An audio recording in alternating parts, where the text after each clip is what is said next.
Nasigaye afite brother. Sha wapige baratunguwe barakoga bariye kwitunda sinjya mbizera man nabajya bashobora kwihagararaho. Reka ariko ikibazo cyawe rero cya Olivier man ntaga ajya yemera nicyo kibazo cyiwe. Ntajya yemera Olivier. Abandi bo bari kwiteretera abahungu ariko wapi yeshwe nta nabahunga kijyamo. Wapi mwana nta bahunga kijyamo habe kuri kandi ni ikimwara bafite kubera ibyo yakoze ariko ikiye kimwara ariko ramutse umutangiriye agoko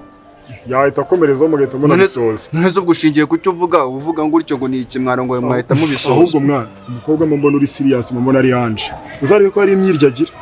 kandi pasi mbona kureba icyoroshye. ese ubushingiye kukivuga ko ari yanje koko dore urugero anje mani mufata nka sister wanje uri kumva mbese mbabwira abasho wari wakunda umuntu ukumva uramukunze koko bya bindi byanyabyo tu koko se duha inkuru tubwire twumve ninde se kandi wakunze nde noneho warwaye akadege se manura mungu ndamukunda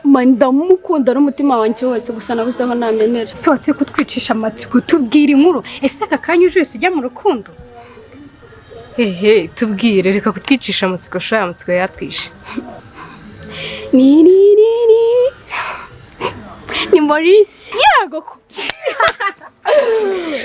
nde Maurice aka kanya se uvuze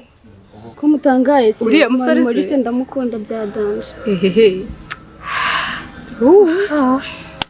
none se uramunshingira ubundi we baramugerageje birakunanira ku buryo umbwira ngo urcyo ngo anje ngukunde bibiki nese ubundi yegura kuri ko twumvisha ko anje ari we witonda kurusha Sandra waramugerageje birakunda kuko brother sha nta numwe nagerageje ariko mbona uworoshye ari Sandra